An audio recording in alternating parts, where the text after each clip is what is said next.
Welcome back. భువనగిరిలో BRS MLC కవిత మాట్లాడుతున్నారు. Live లో చూద్దాం. 10 సంవత్సరాలలో బీఆర్ఎస్ ప్రభుత్వంలో 36,000 కోట్లను అభివృద్ధి కోసం మనం స్పెండ్ చేయడం జరిగింది.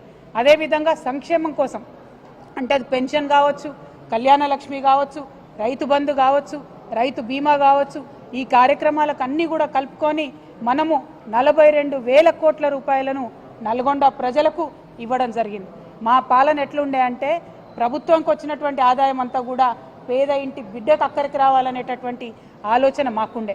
ఇవాళ ఏం జరుగుతున్నది? నిన్న 21వ తారీఖు నుంచి 24వ తారీఖు వరకు గ్రామాన సభలు పెడతా ఉన్నారు, గ్రామ సభలు పెడతా ఉన్నారు. ఎందుకోసం గ్రామ సభలు?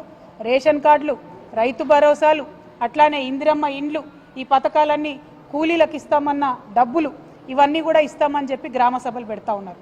ఇవాళ ఒక్క మాట నేను కాంగ్రెస్ ప్రభుత్వాన్ని సూటిగా ప్రశ్నిస్తూ ఉన్నా, దయచేసి ప్రజలు ఆలోచన చేయాలి. అధికారంలోకి రాగానే ఏం చేసిండ్రు? అప్లికేషన్లు పెట్టుకోండి, మేము ఇచ్చేస్తాం మీకు పథకాలన్నీ అని చెప్పిండ్రు. అంటే ఒకసారి అప్లికేషన్ పెడితే మళ్ళీ ఎంపీ ఎలక్షన్ల ముందు మళ్ళీ ఏమన్నారు? లేదు అభయహస్తం అప్లికేషన్లు పెట్టండి అన్నారు. మళ్ళీ ఒకసారి లైన్లలో నిలబడి అప్లికేషన్లు పెట్టాం. ఎంపీ ఎలక్షన్లు అయిపోయినాక ఏమన్నారు? మేము కులగణన చేస్తున్నాం, మీ దగ్గరికి వచ్చే మేము తెలుసుకుంటాం విషయాలు అన్నారు. మూడోసారి కూడా కులగణన పేరు మీద ఇంకో 3 నెలలు టైంపాస్ చేసిండ్రు. మరి మూడు సార్ల ప్రజలు ఇచ్చినటువంటి అప్లికేషన్లు మీ దగ్గర ఉండంగా, ఆల్రెడీ మీ సేవలో పెండింగ్ ఉన్న లక్షలాది అప్లికేషన్లు ఉండంగా మళ్ళా గ్రామ సభలు పెట్టి కొత్తగా మీరేం సాధిస్తూ ఉన్నారు? ఓకే, గ్రామ సభలు పెడతా ఉన్నారు. పెట్టినప్పుడు ముందే కోతలు పెట్టినటువంటి లిస్టు గ్రామాలకు ఎట్లొస్తున్నది?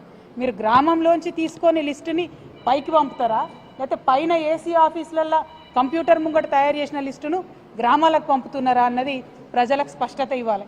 ఎందుకోసం ఈ మాట చెప్తా ఉన్నా అంటే ఇవాళ మన రాష్ట్రం మొత్తం చూసుకుంటే 50 లక్షల జాబ్ కార్డులు ఉన్నాయి. అంటే దాదాపు 1 కోటి మందికి పైగా కూలీలు ఉంటారు, ఎన్ఆర్ఈజీఎస్ కూలీకి పనికి పోయే వాళ్ళు ఉంటారు. ఇవాళ 1 కోటి మందిలో ఇప్పుడున్న ప్రభుత్వం సెక్రటేరియట్లో కూర్చొని కోతలు పెడితే 10 లక్షల మందికి కూడా సంవత్సరానికి 12,000 ఇచ్చేటటువంటి పరిస్థితి కనబడతలేదు. అంటే ప్రతి ఒక్కటి కోతలు పెట్టి ఏదో తూతూ మంత్రంగా మీద ఇచ్చినమా అంటే ఇచ్చినట్టు చేస్తున్నారు. దీనికి బెస్ట్ ఎగ్జాంపుల్ నల్గొండ జిల్లా ప్రజలకు అర్థమవుతుంది. మనకు తెలంగాణలో ఉన్నప్పుడు గత 10 ఏళ్లలో మొత్తం తెలంగాణ రాష్ట్రంలో నల్గొండ జిల్లాలో అత్యధికంగా వరి పంట వండింది, అత్యధికంగా మనం ఇక్కడ పంటలు కొనుగోలు చేయడం జరిగింది. మరి పోయినసారి దేశంలో అత్యధికంగా మన దగ్గర పంట వండింది, మనం కొనుగోలు చేసినాం, చివరి గింజ వరకు కొనుగోలు చేసినాం. మరి పోయినసారి కాంగ్రెస్ ప్రభుత్వం ఎంత కొనుగోలు చేసింది? కనీసం అందులో 10% అన్న కొనుగోలు చేసిందా?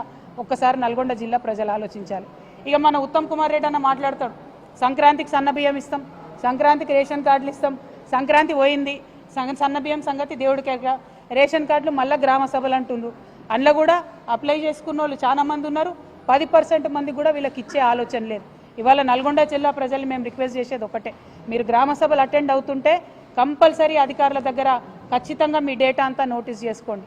గ్రామ సభలు అయిపోయిన తర్వాత 26వ తారీఖు నాడు వాళ్ళు చెప్పినట్టు మనకు రైతు భరోసా, ఇందిరమ్మ ఆత్మీయ కూలీ పథకం కింద రావాల్సినటువంటి డబ్బులు, రేషన్ కార్డులు, ఇందిరమ్మ ఇల్లు ఇవన్నీ సరిగ్గా వచ్చినాయా? సరే రాకపోతే ఎక్కడికక్కడ గ్రామాలలో కాంగ్రెస్ పార్టీ నాయకుల్ని, కార్యకర్తల్ని నిలదీయవలసిందిగా నల్గొండ జిల్లా ప్రజలకు మేము పిలుపునిస్తా ఉన్నాం. అదేవిధంగా మరి నల్గొండ జిల్లా అంటేనే ఒకప్పుడు నీళ్ల కోసం కటకలలాడినటువంటి జిల్లా. అందుకనే కేసీఆర్ గారు బాగా ప్రేమతోని ఎస్ఎల్బీసీ అయితే ఏంటిది, మన దగ్గర ఇక్కడ బస్వాపూర్ అయితేనేమిటి, గంధమల్ల అయితేనేమిటి, అన్నిటి మీద కూడా ప్రత్యేక శ్రద్ధ పెట్టి మరి ఆనాడు ప్లాన్ చేసుకోవడం జరిగింది. చాలా పనులు ముందుకు పోయినాయి, ఇంకా కొన్ని కొనసాగుతూ ఉన్నాయి. వీటన్నిటిని కూడా ఎటువంటి పక్షపాతం లేకుండా నీటి ప్రాజెక్టులన్నీ కూడా త్వరితగతిన పూర్తి చేయాలని చెప్పి ఉత్తమ్ కుమార్ రెడ్డి గారిని మేము డిమాండ్ చేస్తూ ఉన్నాం.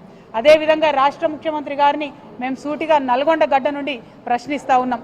నల్గొండలో నాగార్జున సాగర్ ఉంటే మరి నాగార్జున సాగర్ 10 ఏళ్ళు కేసీఆర్ గారి దగ్గర ఉన్నప్పుడు left canal, right canal, head regulator అన్నీ కూడా తెలంగాణ ప్రభుత్వమే మేనేజ్ చేసింది. అందుకోసమే ఎటువంటి ఇబ్బంది లేకుండా నాగార్జున సాగర్లో ఎడమ కాలువ నుండి నల్గొండ రైతాంగానికి అంతటికి కూడా మంచిగా 10 ఏళ్ళు నీళ్ళు వచ్చినాయి.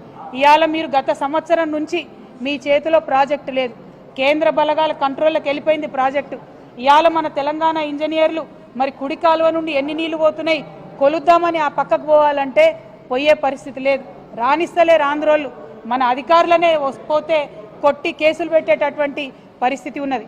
మరి ఇక్కడ ఇరిగేషన్ శాఖ మంత్రి ఇదే జిల్లా బిడ్డగా ఉండి నాగార్జున సాగర్లో అన్యాయం జరుగుతుంటే ఎట్లా చూస్తూ కూర్చుంటారని చెప్పి మేము ముఖ్యమంత్రి గారిని అడుగుతా ఉన్నాం, ఇరిగేషన్ శాఖ మంత్రి గారిని కూడా అడుగుతా ఉన్నాం. ఇంకా ఎంత దారుణంగా ఉంటుందంటే కాంగ్రెస్ పార్టీ యొక్క వైఖరి, ఈ యాసంగిలో మన నల్గొండ జిల్లాలో ఏదైతే కాళేశ్వరం నుంచి ఎస్ఆర్ఎస్పి నుంచి కాకతీయ కెనాల్ నుండి రావాల్సినటువంటి నీటిని ఇవ్వకుండా ఎందుకోసం ఇవ్వలే నీళ్లు? కేసీఆర్ కాళేశ్వరం కట్టిండ్రు, అది పని చేస్తలేదని చెప్పాలనేటటువంటి ఒక కక్షతో తప్ప ఇంకొకటి ఏం లేదు. కేవలం కేసీఆర్ ఆనవాళ్ళు లేకుండా చేయాలి. కేసీఆర్ అంటే కాళేశ్వరం గుర్తు రావద్దు, కేసీఆర్ అంటే యాదాద్రి గుర్తు రావద్దు, కేసీఆర్ అంటే థర్మల్ పవర్ ప్లాంట్ మనం ఇక్కడ పెట్టినటువంటిది గుర్తుకు రావద్దు. ఇదే ఆలోచనతో మీరు నీళ్ళు ఆపినరు. ఇక్కడ కాళేశ్వరం కింద 3,30,000 ఎకరాల నిండబెట్టిండ్రు. నాగార్జున సాగర్ కింద 1,20,000 పైచిలకు ఎకరాలు నిండబెట్టిండ్రు. నిజంగా సిగ్గుండాలి. రైతుల మీద పగ తీర్చుకుంటున్నారు మీరు. కేసీఆర్ గారిని ఏమి చేయలేక, బీఆర్ఎస్ పార్టీని రాజకీయంగా ఎదుర్కోలేక నల్గొండ రైతాంగం మీద కోపం చూపిస్తున్నటువంటి కాంగ్రెస్ పార్టీ వైఖరిని ఖండిస్తూ ఉన్నాం. ఈసారి అట్లా చేయొద్దు. కాళేశ్వరం నుంచి వాటర్ లిఫ్ట్ చేయాలి. ఎస్ఆర్ఎస్పి నుండి కాకతీయ కెనాల్ నుండి టేల్ ఎండ్ వరకు వచ్చేటటువంటి వాటర్ ఖచ్చితంగా ఇవ్వాలని చెప్పి మేము డిమాండ్ చేస్తూ ఉన్నాం. తక్షణమే నాగార్జున సాగర్ ప్రాజెక్ట్ని మన కంట్రోల్లోకి తీసుకోవాలి. లెఫ్ట్ నుంచి వచ్చే లెఫ్ట్ కాలువ నుండి వచ్చేటటువంటి నీటిని కూడా మన జిల్లాకు వచ్చేలాగా ప్రయత్నం చేయాలని కూడా ఉత్తమ్ కుమార్ రెడ్డి గారిని మేము డిమాండ్ చేస్తూ ఉన్నాం. మరి కేసీఆర్ అంటేనే కాలువలు, చెరువులు, రిజర్వాయర్లని ఒకప్పుడు చెప్పుకున్నాం మనం. అట్లా కాంగ్రెస్ పార్టీ వారి వేగాన్ని అందుకోలేక, నీటి మీద అధ్యయనం చేయలేక, కృష్ణానదిలో కూడా మన వాటాను కాపాడలేనటువంటి పరిస్థితి అలా ఉన్నది. కాబట్టి నల్గొండలో ఉన్నటువంటి మేధావులకు, విద్యార్థులకు, రైతన్నలకు నేను విజ్ఞప్తి చేస్తూ ఉన్నాను. కృష్ణా ట్రిబ్యునల్లో వాదనలు సరిగ్గా కాంగ్రెస్ పార్టీ వినిపించలేకపోతా ఉంది. మీరందరూ కూడా ఒత్తిడి పెంచాలి. ఉత్తమ్ కుమార్ రెడ్డి గారిని వాదనలు సరిగ్గా వినిపించాలని చెప్పి ప్రభుత్వం మీద ఒత్తిడి పెంచాలి. ఎట్ ద సేమ్ టైం మన హక్కుగా మనకు రావాల్సినటువంటి రేషన్ కార్డులు కావచ్చు, వాళ్ళు వాగ్దానాలు ఇచ్చినటువంటి ఏ పథకాలైనా వాటి అమలు కోసం ప్రయత్నం చేయాలి. ఇక చివరిగా మా నల్గొండ ఆడబిడ్డలకు నేను విజ్ఞప్తి చేస్తూ ఉన్నాను. మనకు ఈ కాంగ్రెస్ ప్రభుత్వం వచ్చినప్పటి నుంచి ఆడబిడ్డలకు ఇచ్చిన ఏ ఒక్క వాగ్దానాన్ని కూడా పూర్తి చేయలేదు. అది పెన్షన్ పెంచుతామన్నారు, పెంచలేదు. ఇప్పటికి కూడా గదే కేసీఆర్ పెన్షన్ పాత పైసలే 2,000 నెలకు వస్తున్నాయి తప్పితే తాత అవ్వలకు కొత్తగా పైసలు వస్తలేవు. మాకు బీడీ కార్మికులు ఉంటే వాళ్ళకు పైసలు వస్తలేవు. 18 ఏళ్ళు దాటినటువంటి విద్యార్థులు ఉంటే స్కూటీలు ఇస్తామన్నారు, అవి వస్తలేవు. మా ఆడబిడ్డలకు 2,500 రూపాయలు ఇస్తామన్నారు నెలకు, అవి వస్తలేవు. మరి ఈ విషయంలో ఆడబిడ్డలందరూ కూడా ఆలోచన చేయాలి. పెద్ద ఎత్తున దీని మీద ఉద్యమం చేయాలని చెప్పి నేను మా ఆడబిడ్డలందరినీ కూడా రిక్వెస్ట్ చేస్తూ ఉన్నాను. మరి పథకాలు వాళ్ళు ఇచ్చినామని చెప్పేటటువంటి కూడా అక్క చెప్తున్నట్టుగా గ్యాస్ పథకం కావచ్చు,